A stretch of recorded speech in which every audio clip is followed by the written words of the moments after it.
Water and Sanitary District. Our regular board meeting is tonight, December 7th, 2023, and we are starting at 7:34 p.m. Roll call, please. Director Decker. Here. Director Softke. Here. Director Slater Carter. Present. Director Young. Present. And Director Boyd will not attend tonight's meeting. And so, President's statement. I will say this is a anniversary of sorts of an attack on American soil in Hawaii. Started World War II. And I think in these troubled times, it's important to remember how our nation pulled together to protect our values. And one of the things I am so impressed about with Montara and Moss Beach is how the community has such good shared values, and we pull together so often. And we pulled together many years ago to make a sewer district and then a water district. But it is a solemn night tonight because of the lives that we lost in Honolulu. Thank you. Oral comments other than those on the agenda. Sid?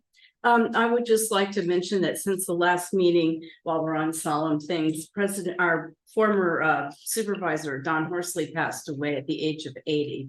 So if you want to have a solemn moment for him, now would be a good time. Thank you. Bill?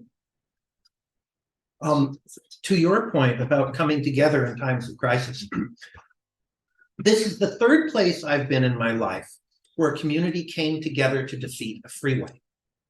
South Pasadena was not much of anything until they aimed the 710 freeway right through the middle of town like 40 years ago.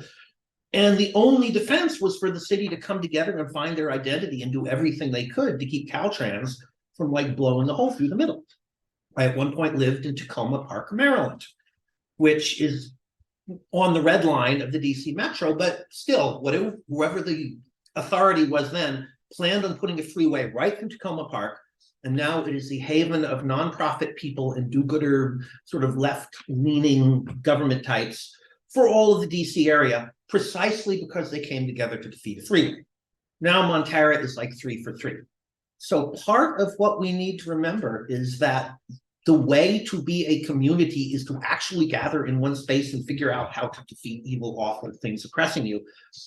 Right now, it's not just freeways. It's like having our life taken over by remote administration and Zoom and checkbox requirements and spreadsheets and other things which are utterly inhuman. And so I regard that as my long-term agenda here, but it's on the same page as what you said.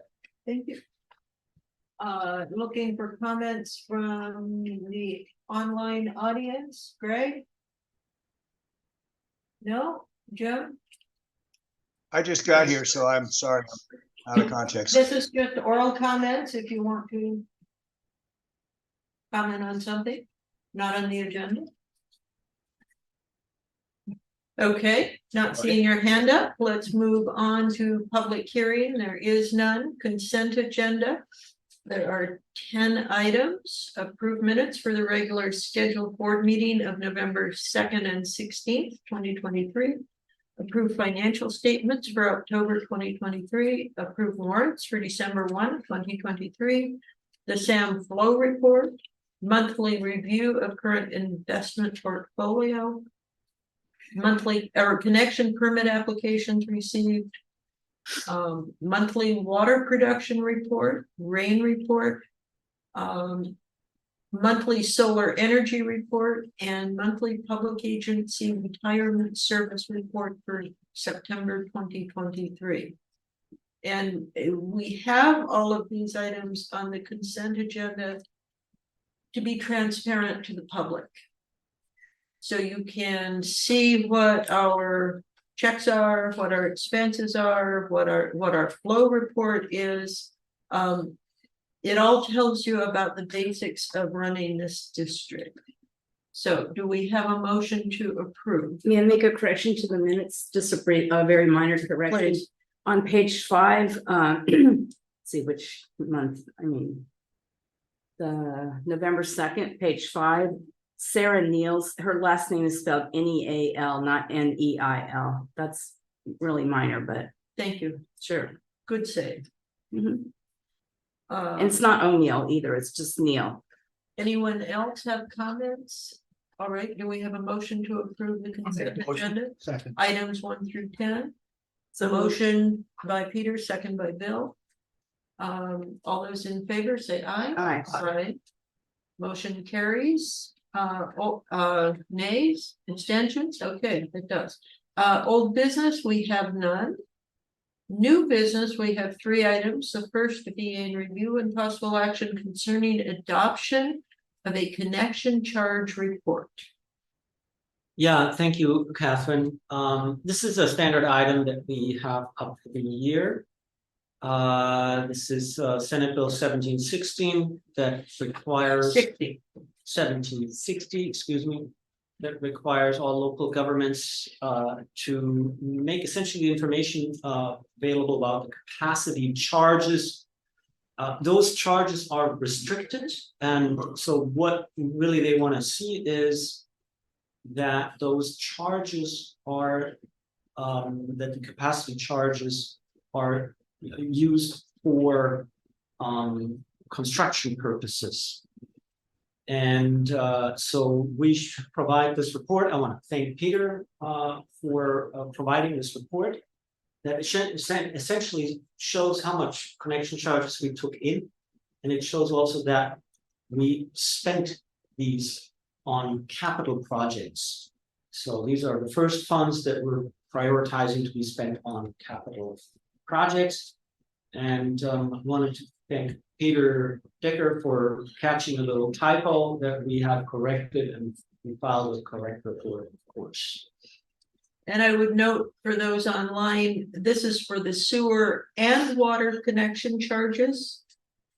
So it's not for sewer or water, but it's both connections. And you also will notice that it's stated at year end, mid-year. And it has been going up pretty substantially every year. And it goes back to $65,900 in 2007, and we are now at $271,948. But at one point in time, like last year, we were at $380,000. So we are putting a significant amount of money into our infrastructure capital projects just from the growth in this community. Thank you. Comments from the board? None? Just a question for Clemens on these connection fees collected. That's the whole year, and it doesn't all just go to connecting those properties, right? It's other capital improvements as well. Because I noticed that they're all the dollar amounts are the same. So we receive connections from developer-funded projects Right. that are buying into the system, Uh-huh. and we take the funds and we spend them on capital projects. But not for those specific And- addresses. Capital Okay, projects. that's all I wanted to know. Capital projects. Thank you. Bill, Just because you asked that, I just want to clarify. My understanding of this source of revenue and the way we spend it is that it is for large-scale, long-term infrastructure things, not for point-wise treatment of that particular house. So my understanding is the whole reason for gathering this money is we want to keep our infrastructure maintained, and we need revenue which is commensurate with the capital improvements we need to do collectively. So it would be exactly the opposite of what Sid was asking. Is that true? Yeah, I mean, yes, We don't put it into reserves, we Yes. spend it we spend. it- district wide. Absolutely. Beautiful, thank you. we are required to. Right, looking back at the item, we There's need a- to accept it. Is there a motion we need? There's a Greg hand- has his there's a hand hand up. up. Oh, So sorry, we are asking for authorization to Great. file the connection report. Public. Yeah, I just wanted to understand, to piggyback on Bill's point. Is the district allowed to warehouse these funds and reserves until the time that a capital expenditure comes due? Because capital expenditures often come in chunks, and you might collect a bunch of connection fees in a given year, but not spend the money. Is there a problem with putting these connection fees into reserves? That's a very good question, and I would have to get back to you, but I can tell you that we will not be able to put those into reserves because we have way higher capital charges in any given year than what we collect in connection fees. And Right. these are the first funds that we need to spend, so we will not be able to save these funds up. All right. okay. The recommendation is to authorize the filing of the annual connection report with the district clerk. Do we have a unanimous yes on that? Some, Yes, yes. yeah, Okay, so authorized. And, again, Greg, I think that's a good idea, but if we ever get caught up with all of the problems we need to fix, things like I&I, it's always coming to our attention that we need that, among other things. New business item 2, review and action concerning receipt of funding for FEMA declared disasters on behalf of Sewer Authority Midcoast side. Yeah, thank you. Yes, thanks. after, Catherine, so we have applied for, or we're participating in the Sanitary County Local Hazard Mitigation Plan. And we actually renewed our participation, I think that was about 2 years ago. At the time, we already looked and watched out for the Sewer Authority Mid-Coast side that cannot participate directly in the local hazard mitigation plan, and essentially arranged for a situation where we can, where the Sewer Authority Mid-Coast side can apply for funds through the LHMP, this local hazard mitigation plan, via the district. And that is what essentially was done right now. So these are really for the disaster mitigation for the last year's storm. And so FEMA and Cal OES now have provided for the requested funding. This board recently adopted a universal resolution that essentially allows all this. And everybody understands these funds are designated for the Sewer Authority Mid-Coast side, but the checks were issued to the Montara Water and Sanitary District. So everything is planned to transfer these funds as quickly as possible to the Sewer Authority Mid-Coast side. And we have, of course, the benefit that Peter is working for both agencies and can help us ensure that the accounting on both sides is done properly. And so I think this is all very good news. So we are able to transfer $732,291.90 to the Sewer Authority Mid-Coast side that are coming from Cal OES and FEMA. We also have Kishan Prativadi, the Sewer Authority Mid-Coast side general manager here, and he can comment on this as well and fill any gaps that I may have left open. May I yeah. ask for like a 2 cent? That was an incredibly detailed, legally absolutely correct descriptions mounting to several paragraphs I would like a 2-sentence summary. We got money from FEMA, we have to give it to Sam, something really simple like that, because I could not follow all the detail. Yeah, we got a check over $732,000. Mhm. And this money is designated for the sewer authority mid-coast side, Okay, for the, for repairs, so we will transfer the funds. You already authorized it, but we're taking the extra step in notifying this board and the public and ensuring that everything is as transparent as we can. thank you. And I would note, it said, I have a question. When that money was applied for, was it to go to different sister agencies of SAM, but we applied on everyone's behalf? Because I don't know if, This money is not going to sister agencies, this money is going to the sewer authority Right. coast side. but it's going into the general pot. It's not going like to repair the Montara pipeline for the storm damage or anything Well, Right. that we know of. gonna transfer that question to Kishan. Okay. Keisha, Hi, Keishan. Oh, you're muted. Yep. Thank you very much. First and foremost, I'd like to thank MWSD board, staff, and of course, special thanks to Clemens for giving full support for filing the application for FEMA and also helping us with the hazard mitigation grants application. Now, just to give a heads up, this is the expenses which Sam has already incurred and paid all the vendors and consultants. And that was totaling to about $1.5 million, which we had applied to insurance and thereafter to FEMA.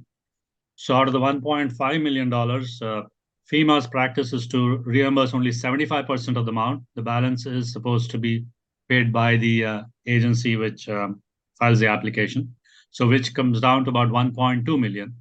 So the 1.2 million actually got divided into several projects, and out of which we've got money only from 2 projects right now.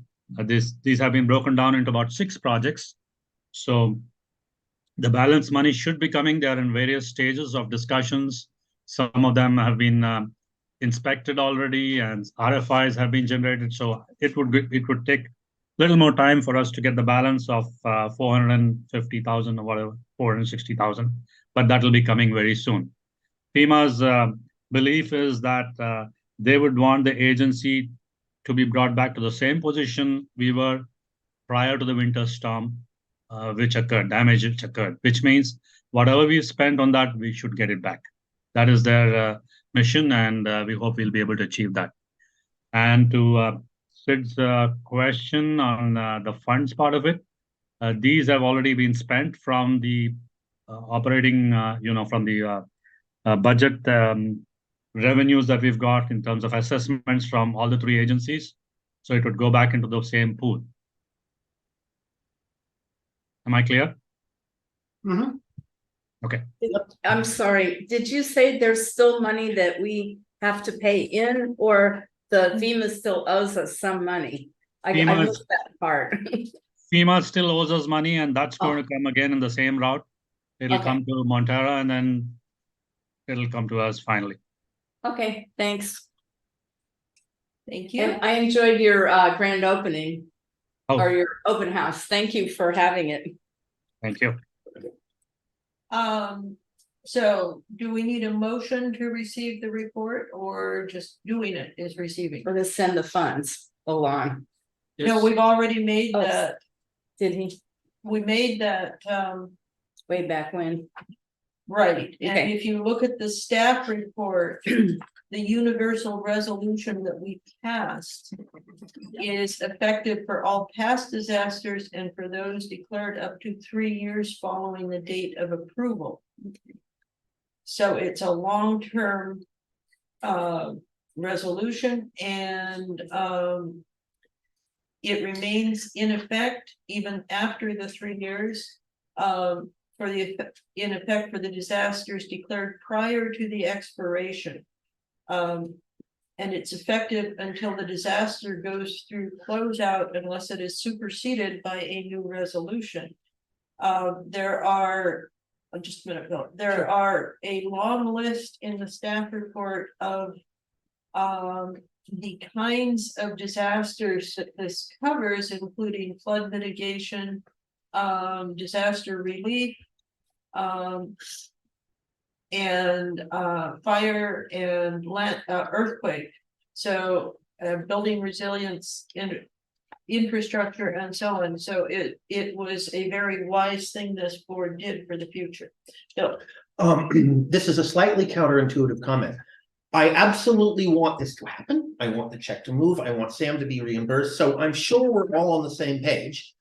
And many times groups get a sense of you can't be too safe, so let's do it again. Let's reaffirm our motion and do another motion saying blah, blah, blah. Now we got two motions instead of one, and somehow that's supposed to make things better. I would rather not. I would rather trust that we have made a good decision in the past. It is clear, it is unambiguous, because the minute we try to do something twice, some weird legalistic adversary might look at some tiny discrepancy and make a big flashbang distraction about the fact that our second motion didn't use the same language as our first motion. Now we need to resolve them. I've heard lawyers, they do I that. think we should leave that to Christine. Well, Yes, but my point is, I will presume that our earlier motion holds and there is zero need for us to introduce new complexity. If there is an ambiguity, Christine can tell us, and then maybe we There do is need to no vote. need for action. Oh, thank you. yeah, all it information. says is the Receive recommendation is to report. receive the report. Yeah. I move we receive the report. I don't think we need to make Okay. a motion. So the report is received. Mhm. Right. And the good news is, in 3 years, we can do it again Complete. with updated language, of course, and supersede the current one. Looking at the third item of new business, which is review and possible action. Approving SB 1383 local assistance grant program application on behalf of Recology of the Coast, which is, for those of you who don't read your trash bills closely, our trash company and recycling company. Yeah, thank you. So we recently had to implement SB 1383, which is essentially some further restrictions for the organic waste disposal. So we are now providing an annual pickup, a weekly pickup of the green waste bin. That means compostables can be placed in there. And there are also some other requirements that come along with 1383 that are particularly of interest for the Cabrillo Unified School District in our area here, because the Fair View School is the only facility that serves a greater number of meals than what the trigger point is law. However, we have now applied, and when I say we, I mean actually Tracy. I want to thank Tracy for driving this entire grant here. Thank you, Tracy. So Tracy applied for for a grant over $10,442 that ultimately is going to go to Recology and benefit the district by essentially information that now Recology is sending to all of us. There's notifications, reminders about the program, but also provide the school district with recycle bins for the facilities and classrooms. So there's the majority of that money going in that direction. We need, because Recology can't apply for the grant, we can. So we need we're asking this board to adopt resolution of the board, the Montara Water and Sanitary District, authorizing submittal of an individual grant application for the SB 1383 local assistance grant program. So moved. Seconded. We need a motion to adopt. I would like to have public comment, board comment first. Okay. I'm good. Okay, public comment. I'm looking for hands. None. Seeing none. So we have a motion. I to just raised my hand. Greg has a There's hand up. Greg. Greg? Quick Yeah, save. I didn't get to comment on the prior issue, which was the local hazard mitigation plan.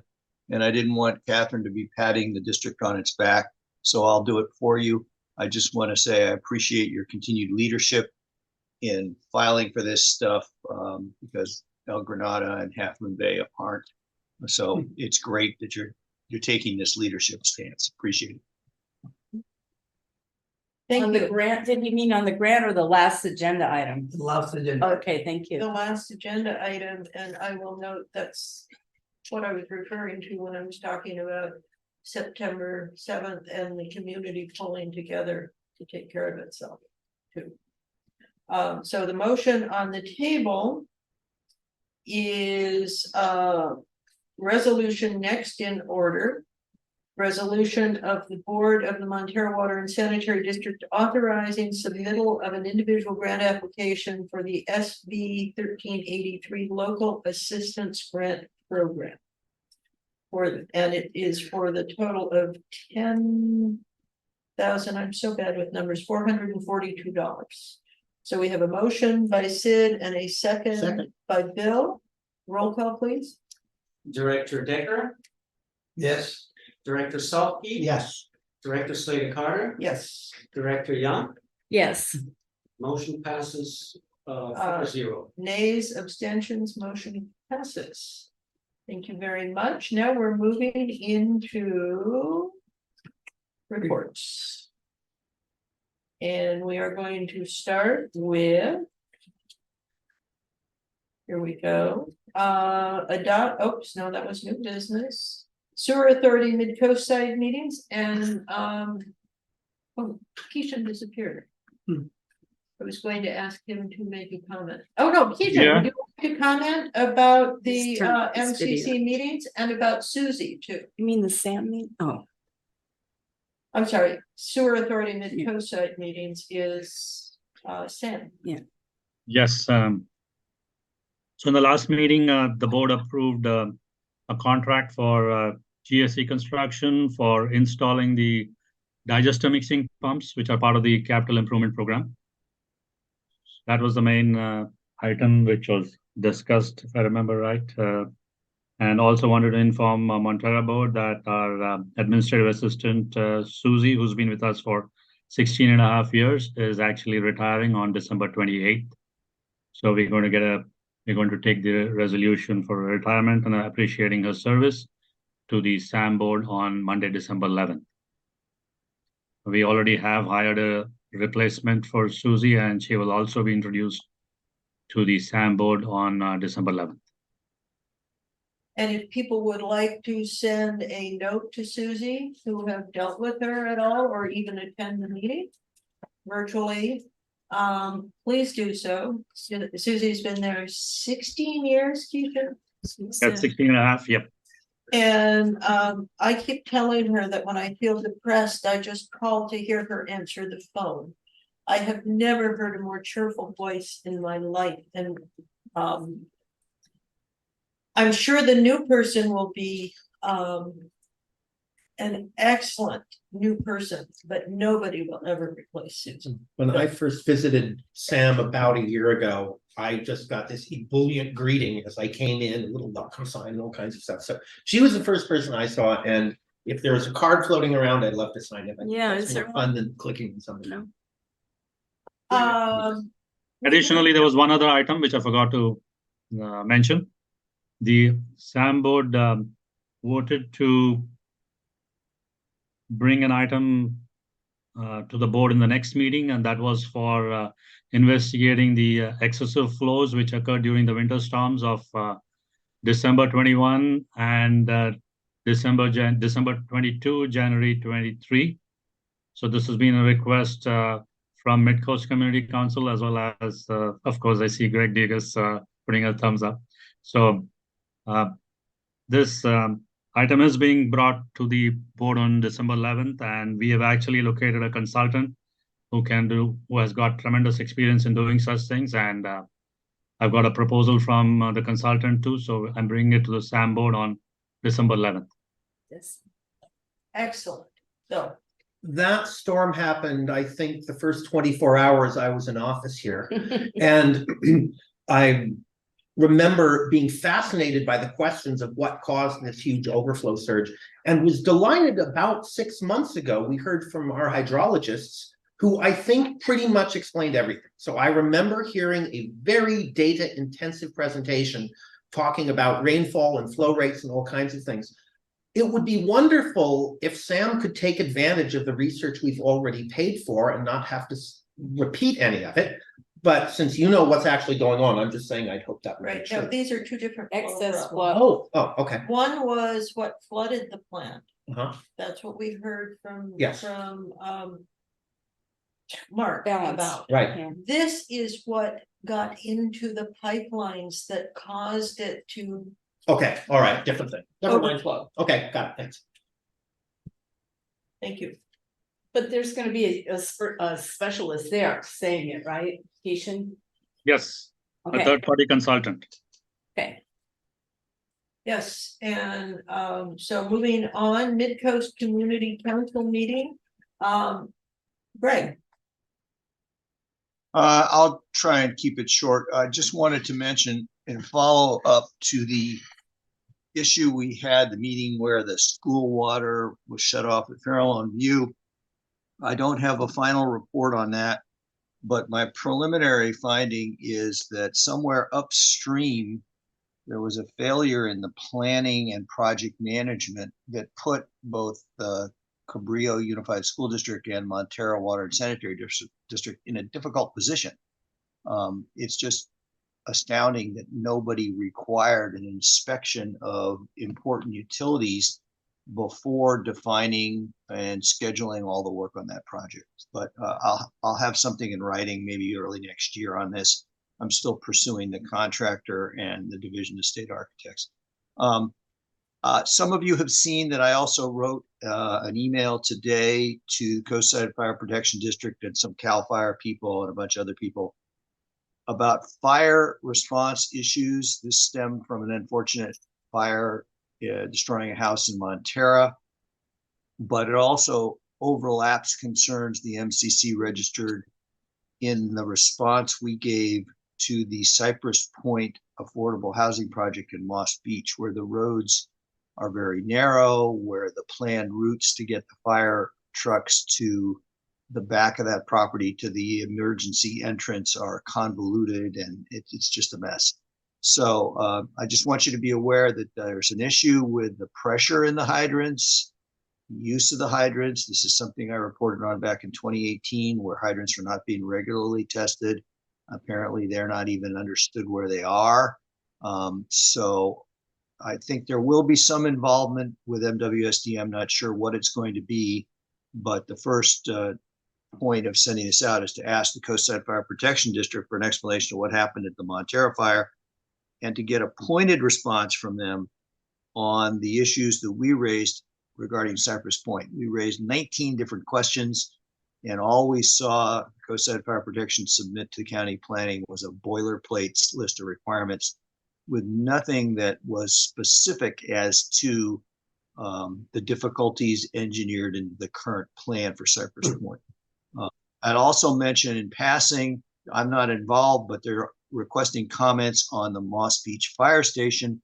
And I think it's related, because that fire station is only worth having there if the access to Montara, to the Cypress Point development is efficient. But there may be other issues besides the hydrants, telecommunications problems, dispatching problems. So I'm just telling you, we're going to try and study this and get some answers, because I take this community safety thing seriously here. Very concerned given what just happened with the fire in Montara. All right, so that's it for me. Any questions? okay, Greg, I want to thank you for bird dogging this. Kind of like. Clemens has a question. Kind of like a bloodhound on a trail. You are relentless. I want to say it was my house that burned down at the end of September. in talking to several experts who have looked at it and the location of the fire and what I was doing at the time, it appears it was started by an exploding lithium ion battery with a tool I was working with to clean the kitchen. If Jim Harvey had not come over to talk to me, I would have been in that room and killed. That's how quickly these things happen. And it was an exploding lithium ion battery. There is a proliferation of these lithium ion tools, cordless tools. Plugging a cord in to run a machine is a lot safer than having one of these lithium ion batteries explode. And some of the things that explode are scooters for the handicapped, tools. There's a whole list of them. If you look up lithium ion caused fires on the internet, there are, just in 2 cities, there were 600 in 1 year. That's a lot. And given our topography, I think it's very, very important. This fire went from nothing to an exploding room in a matter of fractions of a second. It's very, very important for the fire department to get there in a very quick and timely fashion. And this new housing project is going to significantly alter access to the highway for the fire department and put other lives at risk. So I really thank you, Greg, and I hope people will stay on top of this and submit the comments as needed. Sid. Just as public service, 2 things as far as fires go. One is if you live in an area that doesn't have good cell service and you call using your cell phone, you might get routed to Sacramento to their dispatch center. I believe that's what happened in our case. And so I have in my cell phone, I have the local station 44 phone number in my phone, just in case, because I don't have a landline anymore at my house. And secondly, a couple of years back, my neighbor was a diabetic and was having a diabetic thing at 4 a.m. and I kept seeing the fire truck. Well, I didn't know it was a fire truck, but I kept seeing something flash on my window. They were using a spotlight looking for house numbers. So if you don't have your house number painted prominently on front of your house, now would be a good time to think about it, just so that the first responders can find it in the dark or get there in a hurry. They finally, after 4 passes in going back and forth up my street, I went out there and stood there in my nightgown and they stopped and asked for directions. So that's how they found out, because he was having like a whatever diabetic coma or something, and they were able to save him. But any more comments? Greg, That's- I have one more request, because back where I live, there was very and coming to your neck, very little cell service, and my power went out.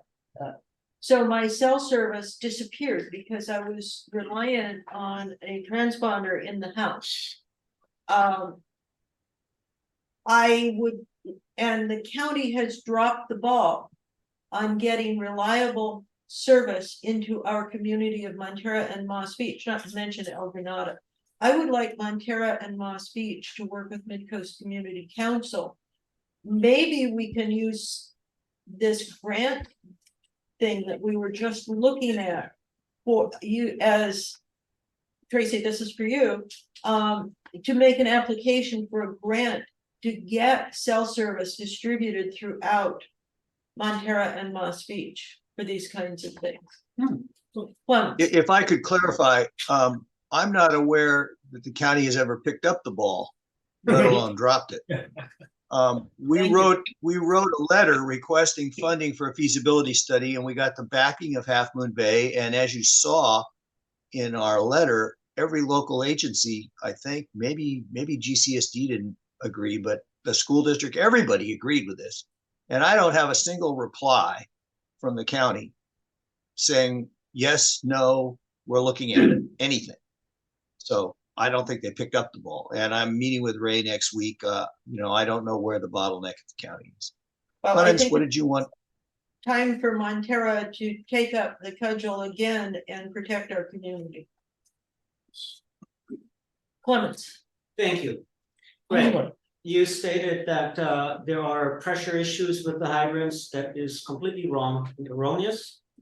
I've also seen your letter to the in regards to this, and I'm also further concerned about other numbers you published about MWSD that are completely wrong.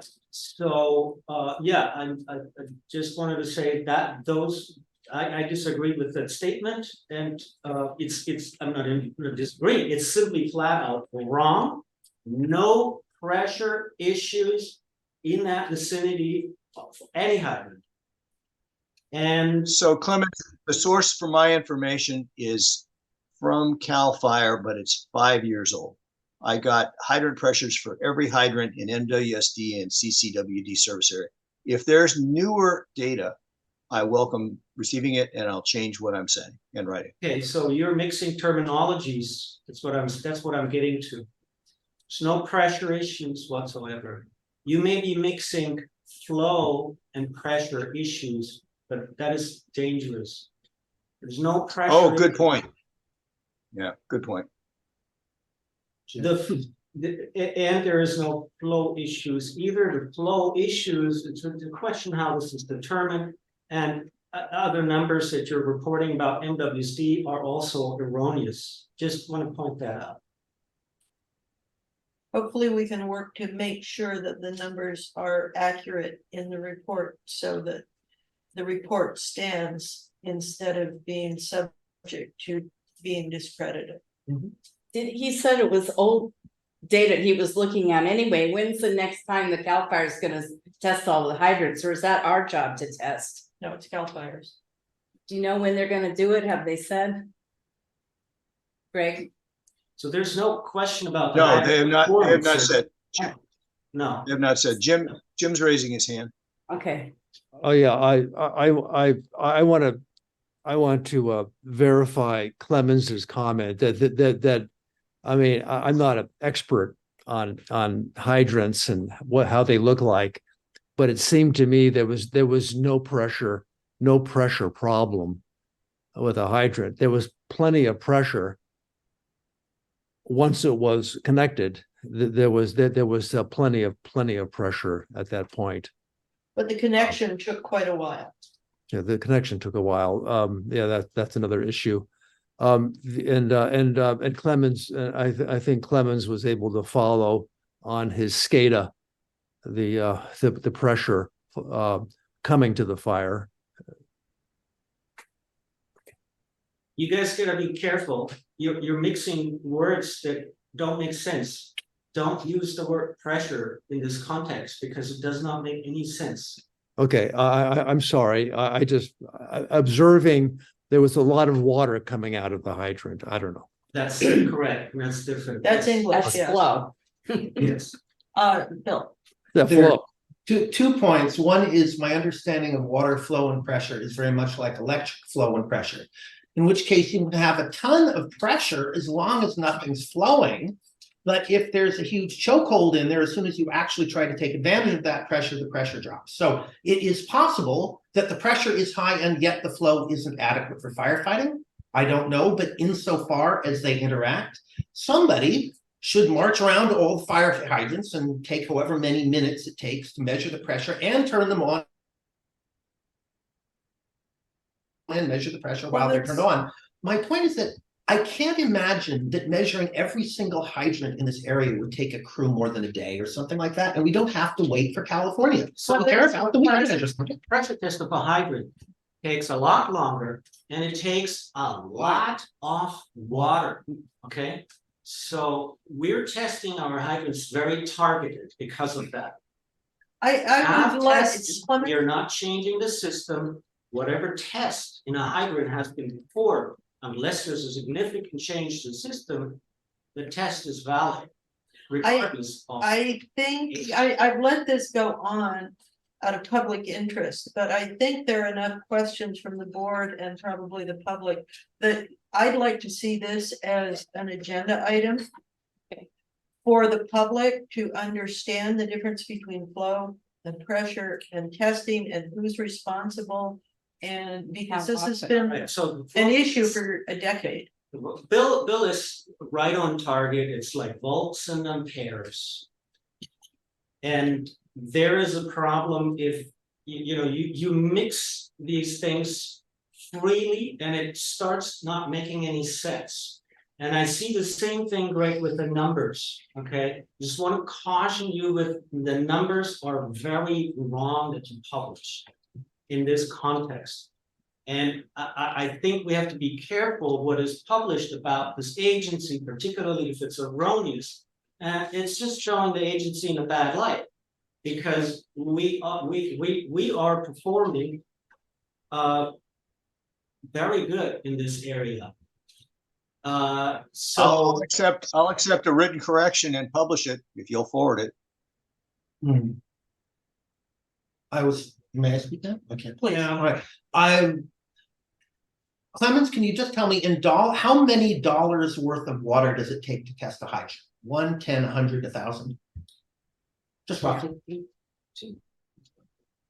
it doesn't matter what the money is, but I'm I'm just It gonna does say. to me, could you answer the question? Because I'm trying to figure out how much expense it would really incur on us or on somebody to actually do a few tests. And you said a lot of water, but insofar as water is something we pay for and time is something we pay for and so forth, how much are we talking about here? Wants to waste it. We are not talking about any funds, we're talking about water and the availability of water. So if you want to say that the amount of water costs $10, but if that is the amount of water that makes us run out of water, then that same amount of water could be $1 million. So I'm not quite sure. I didn't understand. Sorry, I did not understand your point at all. I tell you My what, point is let's, that the value of the water does not, the monetary value of the water does not matter under circumstances. What matters is if we have enough of it to provide that test or not. That's what I'm saying. You mean we might not even be able to test it even if we could afford it? Testing a single hydrant is using essentially half a tank. It's a lot of water. Half of one of our big, like out the business. Yes. It's Ah, a okay. lot of water. Oh, okay, so like Okay. a lot equal, so, all right, this does sound like another agenda item. Because I I would rather take our tests than California's tests, because I don't trust the state to measure anything right. And it's our houses which might burn down. So that's what I'd like to have on the agenda item is, what can we do other than hope the state does? Thank you. So let's make that at your convenience. There's no rush on this, Clemens. Once we get the numbers straightened out with Greg, but let's make sure that the public knows that we're on this and that we are taking care of having flow to put out fires. I will just say briefly and end this. We When have we fires, and what I'm disagreeing with is that there are letters that are stating that we don't. We have enough water. And I can't correct everything that Greg is putting out. I think that correction needs to come from Greg, or I'm sorry, but it's just wrong. We are set when it comes to fire flow in this agency. We protect this agency properly. We have proper hydrant tests that are valid. We have proper flow at the hydrants. We have proper protection for this entire community. And we need to be careful again before I end this, because the fire department, like you alluded to, has been trying to blame the water district. I actually had one of the fire chiefs tell me that their bad maps were the water district's fault. They're bad what? Maps. Oh, This they is where- couldn't find the hydrant? Where the hydrants are. So let's just move on now. The CSDA report. Jim Pruitt from the Harbor District has taken leadership on CSDA, and we're going to have a revitalization meeting on December 15th. The LAFCO report is LAFCO meets on the odd numbered months on the third Wednesday. So the next meeting for LAFCO, one was in November, the next one will be in January. Attorney's report, No report. director's reports. Mhm. Okay, general manager's report is attached. Do you have anything you want to add? Thank you, Bill. And I will just reiterate what Clemens has said. When we started this district, we did have no flow in fire hydrants. None, no pressure, no flow. The district, by becoming a public agency, has taken care of that. And there can be differences, but I was meeting with Cal Fire, I was meeting with California PUC, and we had the numbers back from the 1990s. This community is so much safer with what we've got and what we had. And it was this community coming together to make that happen. So thank you, everyone. Future agendas. We have a future agenda item for fire hydrant details and costs and so on. And the other future agenda items are attached, right? Yes. And we will take a few minutes break and convene in closed session. We will be hearing the Half Moon Bay versus Granada Community Services District et al. Conference with legal counsel on anticipated litigation, two potential cases, and then there will be a report on closed session, if any, and then we're gonna all go home. So wishing everybody who's here a Merry Christmas, a Happy Hanukkah, and a Happy New Year, because this will be our only meeting in December. Oh, cool. Okay. Cheers. Cheers. Wait a minute. What if we find out we won the lawsuit? We won't have a meeting for some champagne or anything? Well, first things first. Okay, We can't plan on that. no, I know. Well, we might have another meeting. So let's take a break for 5 minutes while the camera and crew can get their stuff together, and some of us get some water, and then we'll come back for closed session. And it says it's 8:26 now, 8:27 now. So at about 8:34 or 5.